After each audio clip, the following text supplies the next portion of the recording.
Brought to you by V-Guard. परत आम्ही 2019ला माननीय जिल्हाधिकाऱ्यांना पत्र दिले, सह्या केल्या पूर्ण गावकऱ्यांना की बाबा ही झोपडपट्टी इथून गेलेली नाही तरी हटवा. 2019 पासून सुद्धा प्रशासनानं दखल घेतली. त्याच्यानंतर आम्ही 5 तारखेला 5 एप्रिलला सुद्धा पूर्ण गावकऱ्यांना आपल्या त्यानंतर सुद्धा त्या झोपडपट्टी हटाव संदर्भात आम्हाला कुठलाही आपल्याकडून एखादा पत्र व्यवहार झालेला नाही. त्यानंतर परत 12 तारखेला आम्ही गावकऱ्यांनी मिळून बहिष्कार टाकायचं ठरवलं. तर बहिष्कार टाकला. तेव्हापासून आम्हाला काल मिटिंग झाली शेवाळे सरांसोबत. त्यांनी सांगितलं व तुम्हाला एक पत्र देऊ. आम्ही म्हटलं होतं आम्हाला एक पत्र द्या, आम्ही बहिष्कार पाठीमागे घेऊ, मतदानाला सहकार्य करू. पण मतदान असं गोल आपलं पत्र असं गोल दिलं सर की शेवाळे सरांनी बीडीओ मॅडमला पत्र दिले की तुमच्या स्तरावर कारवाई आहे तुम्ही करून टाका. परत आपल्या बीडीओ मॅडमनं ग्रामपंचायतला पत्र काढलं की ही कारवाई तुमच्या स्तरावर आहे तुम्ही काढून टाका. आमची ग्रामपंचायत एवढी सक्षम नाही आहे की ते अतिक्रमण काढायसाठी. तर हायकोर्टाचा निर्णय असून आमचं 2009ला एवढं गाव उठवलं प्रशासनानं, ते एक 10-20 घरं न उठवायला काय अडचण आहे? आम्ही कोणाला दाद मागायची? जर हायकोर्टाचा सुद्धा निकालाला प्रशासन काही हालचाल करत नाही, आम्ही कोणाकडे जायचं न्याय मागा? त्यामुळे सगळ्या गावकऱ्यांना ठरवलेलं आहे की बाबा मतदानावर बहिष्कार करायचा. पहिली गोष्ट तर आमच्याकडं गावाकडं कोणी राजकीय पुढाऱ्याचं लक्ष नाही, म्हणून हे प्रश्न उपस्थित झालेले आहे. आमचं म्हणणं आहे राजकीय नेत्यांना प्रशासनानं तरी आमच्या गावाच्या पाठीमागे राहणे, आमच्या काय समस्या आहेत समजून घेणे. आमची दुसरी कोणतीच समस्या नाही, एक साधी समस्या आहे की आमच्या गावात ठाणामधलं जी जागा आहे ती आमच्या ग्रामपंचायतला एकदा स्वाधीन करून घ्या. याच्यानंतर काय त्याच्यावर अतिक्रमण होणार नाही काय नाही ते आम्ही ग्रामपंचायत सक्षम आहे त्याच्यावर समजा अतिक्रमण न होऊ द्यायला. तर सगळ्या गावकऱ्यांची इच्छा आहे की ते अतिक्रमण लवकरात लवकर कसं काढता येईल ते पाहू. तुमच्या भावना मला समजल्या. यापूर्वी मला सांगा अतिक्रमण एकदा काढलं होतं का? काढलं होतं म्हणजे कारवाई करायची का म्हणून केली सर. म्हणजे पूर्ण झाली नव्हती. बरं आता या ठिकाणी डेप्टी सीओ आहेत, बीडीओ आहेत, पोलीस अधिकारी आहेत, तहसीलदार आहेत. आम्ही सर्वच आपल्याला लेखी पण देणार आहोत की ह्या इलेक्शन प्रक्रिया संपल्याबरोबर ॲक्च्युली आपल्या माहितीसाठी सांगतो अतिक्रमणाचा साधा नियम आहे की जो आपल्याला माहिती आहे तरी मी 1 मिनिटात सांगतो. अतिक्रमण ज्या स्थानिक स्वराज्य संस्थेमध्ये असतं त्यांनी ते काढायचं असतं.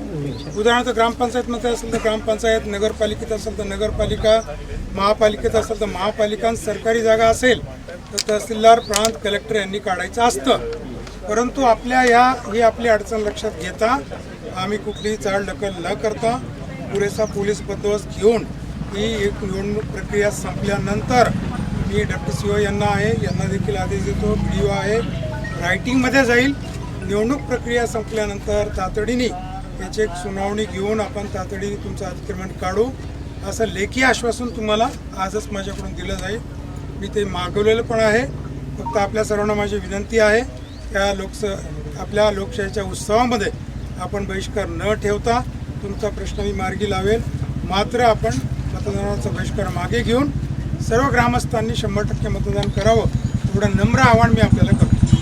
मतदान करायला सगळे गावकरी तयार आहेत, पण आपल्या पत्र काय येते, पत्रावर काय उल्लेख आहे याचं आम्ही वाचन करू. त्याच्यानंतर साहेब निर्णय घेऊ आणि तुमच्या शब्दाला मान ठेवून आम्ही पूर्ण गाव मतदान करू. फक्त आम्हाला पत्राचं स्वरूप काय आहे की आमच्या पूर्ण गावकऱ्याला कळलं. असं ड्राफ्ट आला का? 2 मिनिटाच्या नावात एक तास जातो. साहेब म्हणाले ग्रामपंचायतचा निर्णय आहे साहेब. 1 डिसेंबर 2018ला तहसीलदार, जिल्हाधिकारी, माननीय पोलीस अधिकारी सर आली होती उठवायला गाव झोपडपट्टी उठवायला. त्यावेळेस कोण्या नियमाने आली होती उठवायला तू?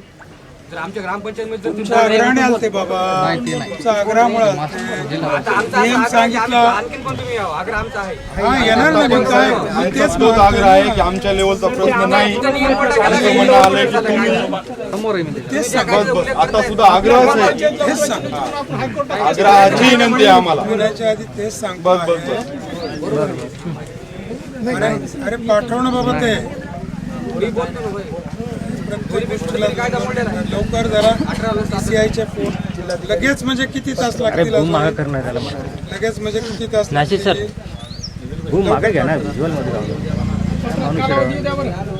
सत्रामध्ये कालावधी नमूद करून द्यायचा आम्हाला. 1 महिन्याचा कालावधी पाहिजे त्याच्यावर कालावधी नको आम्हाला. निकाल लागू नाही एक मिनिट आताच क्लिअर करतो. एक मिनिट थांबा.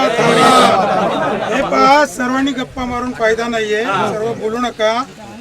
4 तारखेपर्यंत कोड ऑफ कंडक्ट चालू आहे. 4 ला आपलं वोटिंग आहे. 6 ला आचारसंहिता संपेल. त्याच्या आत काढता येणार नाही. उगीच तुम्ही म्हणाल कलेक्टर आले काहीतरी आम्हाला शब्द देऊन गेले, असं चालणार नाहीये. तो नियम आहे. परंतु 6 तारखेनंतर 1 आठवड्याच्या आत प्राधान्याने आपण हे काम करू. कोड ऑफ कंडक्ट भारतात आहे. जरी आपलं मतदान संपलं तरी आचारसंहिता संपत नाही. सर आमचं 2009 ला गाव उठलं होतं.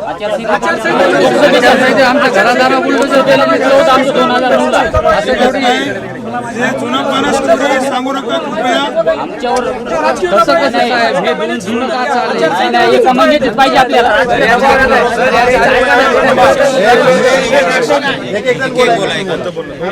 सर आमचं पुनर्वसन झालं ना, त्यावेळेस आचारसंहिता चालू.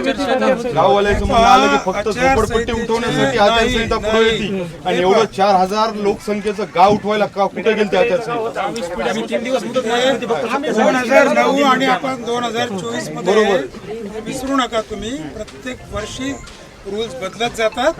त्यामुळे उगीच थापा मारून मी इथून जाणार ते मला पटत नाहीये. उगीच म्हणणार की थापा मारल्या गेल्या मतदान केलं. हा, तुम्हाला उगीच खोटं सांगून जाण्यात मला पटत नाही म्हणून मी स्पष्ट बोलतो. साहेब एक तारीख द्या. त्या तारखेला आम्ही आणि आमच्या एकाच गावाला त्रास नाही साहेब.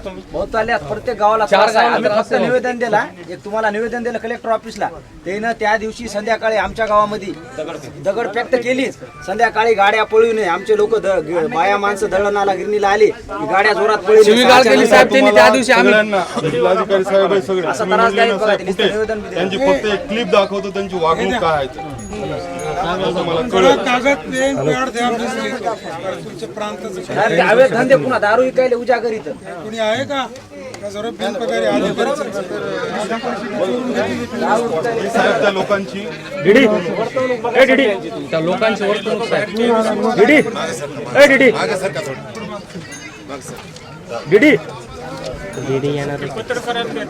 त्या दिवशीच ये साहेब ऑफिसला त्या दिवशी. पण या सर्व कामात ऐका जर आपसात या सर्व कामात ग्रामस्थांची ग्रामपंचायतची मदत लागेल. या सर्व कामात ग्रामस्थांची ग्रामपंचायतची मदत लागेल. नाहीतर तुम्ही असं हात बांधून बसणार 100% साहेब तारीख दिली आम्ही सगळं गाव राहू. असलं चालणार नाही. कारण बेसिक जबाबदारी ग्रामपंचायतीच आहे. पण डेफिनेटली जिल्हा परिषद, जिल्हा प्रशासन, पोलीस प्रशासन आपल्या सोबत राहील. आम्ही पूर्ण गावकरी, आजूबाजूचे सुद्धा 5-4 गावकरी येणार येणार आहे. तारीख द्या तुम्ही त्या तारखेला. तुम्ही आम्हाला सांगा. त्या सगळं गावकरी सज्ज राहील आमचं. आम्ही सुद्धा समजू शकतो.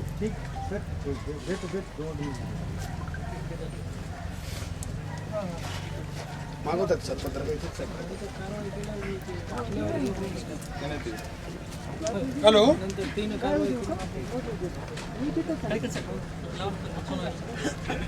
प्रति श्री देवई अशोकराव शिंदे व पूर्ण गावकरी पलसा खुर्द विषय लोकसभा सार्वजनिक निवडणूक 2024 मतदान बहिष्कार करण्याबाबत मौजे बलसाखुर्द तालुका जिल्हा परभणी. संदर्भ माननीय उपजिल्हाधिकारी परभणी तथा उपजिल्हा निवडणूक अधिकारी परभणी यांचे पत्र क्रमांक 2024 निवडणूक CR दिनांक 12/4/2024 श्रीमती देवई अशोक शिंदे यांना माहितीच तो दिलेला होता. उपरोक्त विषयानुसार माननीय उपजिल्हाधिकारी परभणी यांच्या संदर्भ पत्रानुसार प्राप्त आपल्या निवेदनावर अनुषंगाने कळविण्यात येते की मौजे पलसा खुर्द येथील खानापूर गावठाण शिवारामध्ये करण्यात आलेल्या अवैध अतिक्रमण हटवण्याबाबत माननीय उच्च खंडपीठाचा औरंगाबाद यांच्या आदेशानुसार माननीय जिल्हाधिकारी यांच्या अध्यक्षतेखाली तहसीलदार, गट विकास अधिकारी, ग्रामसेवक व इतर अधिकारी कर्मचारी तात्काळ बैठक घेऊन सदर अतिक्रमण नियम निष्कापित करण्याबाबत कार्यवाही करण्यात येईल. तरी आपणास आज दिनांक 26/4 रोजी कळविण्यात येते की 17 परभणी लोकसभा सार्वजनिक निवडणूक अनुषंगाने 100% मतदान करून प्रशासनास सहकार्य करावे असं पत्र आहे. हे पत्र आपल्याला कोणालाही मान्य नाही. आपण आपला ठाम करू. आपल्याला काय कुठं न्याय भेटल न भेटल काय एक आपले घरी विकून कुठेतरी जाऊ. आपल्याला मान्य नाही आहे.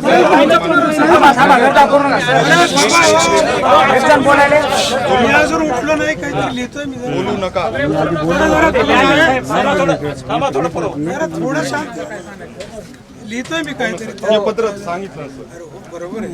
एकदम कल्ला नका करू. कल्ला कशाला करू? घेतलीच नाही.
ते लिहिलेलं वाचा. सदर अतिक्रमण नियमानुसार निष्कार्य करण्याबाबत निष्कासित निष्कासित करण्याबाबत आचारसंहिता संपल्यानंतर सर्व विभागांनी सूचित करून 1 महिन्याचे आत सर्व कायदेशीर बाबीने पालन करून नियमानुसार अतिक्रमण ग्रामपंचायत बहिष्कार BDO आपले ग्रामपंचायत तहसीलदार BDO व जिल्हा प्रशासनात निष्कर्ष करण्यात येईल. बहिष्कार मागे घ्यावा ही विनंती. जिल्हाधिकारी परभणी. त्यांचं स्टॅम्प घ्या. स्टॅम्प घ्या त्याच्यावर. अरे स्टॅम्प आता स्टॅम्प घेऊन खिशात साहेब जास्त इन कॅमेरा एवढे केले तरी तुम्ही जर चुकीचं लावून धरणार आम्हाला तारीख कळलं ना साहेब. असं 1 महिन्याच्या आत नाही तुम्ही ठरवा. मला एवढ्या स्पष्ट भाषेत देऊन जर तुमचा आग्रह असेल तर वर करू. नाही तारीख कळलं म्हणायला आम्हाला. मी म्हटलंय ना त्याच्यामध्ये